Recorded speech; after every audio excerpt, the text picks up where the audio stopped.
Thank you very much. Oval অফিসে মার্কিন president Donald ট্রাম্পকে এবার প্রথম 10 সেকেন্ডেই 4 বার ধন্যবাদ দিয়েছেন জেলেনস্কি। তবুও লাভ কি হলো? ইউক্রেনের সামরিক ঘাঁটিকে লক্ষ্য করে এবার রাশিয়া ব্যবহার করলো বিশেষ বোমা, যে বোমায় তছনছ হয় ইউক্রেনের 2টি সামরিক ঘাঁটি। ইউক্রেন রাশিয়ার যুদ্ধ বন্ধের সংলাপ চলার মাঝেই রাশিয়া আসলে কি চাইছে? ইউক্রেনের আকাশে রাশিয়ার যুদ্ধ বিমান, মুহূর্তেই বিমানগুলো থেকে বোমা ফেলে হামলা চালালো রাশিয়ার বিমান বাহিনী। কিছুক্ষণের মধ্যেই ধ্বংস হলো ইউক্রেনের সামরিক কেন্দ্র। এই হামলায় বিশেষ ধরনের বোমা ব্যবহার করেছে রাশিয়া, যাতে ছিল অসংখ্য বিস্ফোরক দ্রব্য। আর এ কারণেই মুহূর্তেই মাটির সাথে মিশে যায় ইউক্রেনের ওই সামরিক কেন্দ্রগুলো। কোন ধরনের বোমা ছিল রাশিয়ার ওই যুদ্ধ বিমানগুলোতে?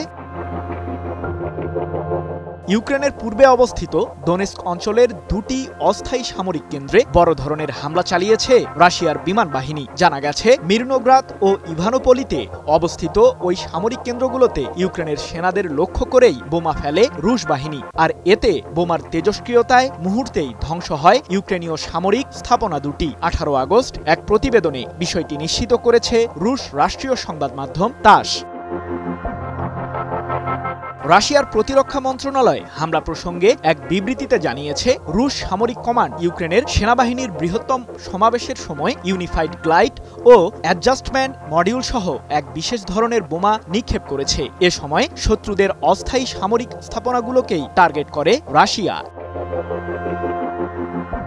সংবাদ মাধ্যম তাস তাদের প্রতিবেদনে জানিয়েছে, দোনেস্ক অঞ্চলের মিরনোগ্রাদে থাকা ইউক্রেনীয় ন্যাশনাল গার্ডের 15তম অপারেশনাল ব্রিগেডের একটি অস্থায়ী কেন্দ্রে FAB-3000 মডেলের গ্লাইড বোমা ফেলে রাশিয়ার বিমান বাহিনী। আর এতেই মুহূর্তেই উড়ে যায় ইউক্রেনের সামরিক স্থাপনাটি।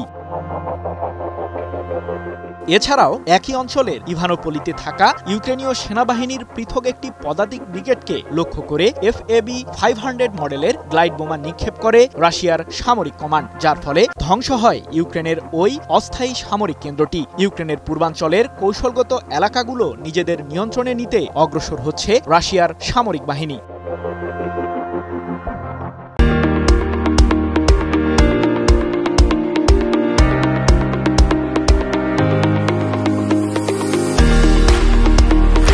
এদিকে 3 বছরেরও বেশি সময় ধরে চলা রুশ ইউক্রেন যুদ্ধ বন্ধ করতে এবার ইউক্রেনের প্রেসিডেন্ট ভলোদিমির জেলেনস্কির সাথেও বৈঠক করেছেন মার্কিন প্রেসিডেন্ট ডোনাল্ড ট্রাম্প। এ সময় যুদ্ধবিরতিতে সম্মতি দেওয়া সাপেক্ষে ইউক্রেনকে সব ধরনের নিরাপত্তা দেওয়ার আশ্বাস দেন ট্রাম্প। বৈঠকে উপস্থিত ছিলেন ইউরোপীয় নেতারাও। তবে চূড়ান্ত যুদ্ধবিরতিতে যেতে এখনও আনুষ্ঠানিক কোনো চুক্তিতে সই করেনি ইউক্রেন। 18 আগস্ট এক প্রতিবেদনে বিষয়টি নিশ্চিত করেছে ব্রিটিশ বার্তা সংস্থা রয়টার্স।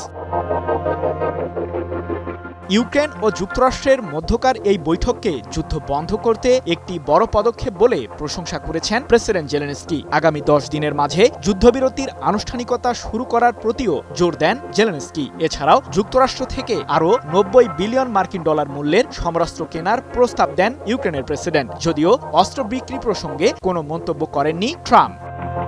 সৃজন মাহমুদ, নিউজ 24।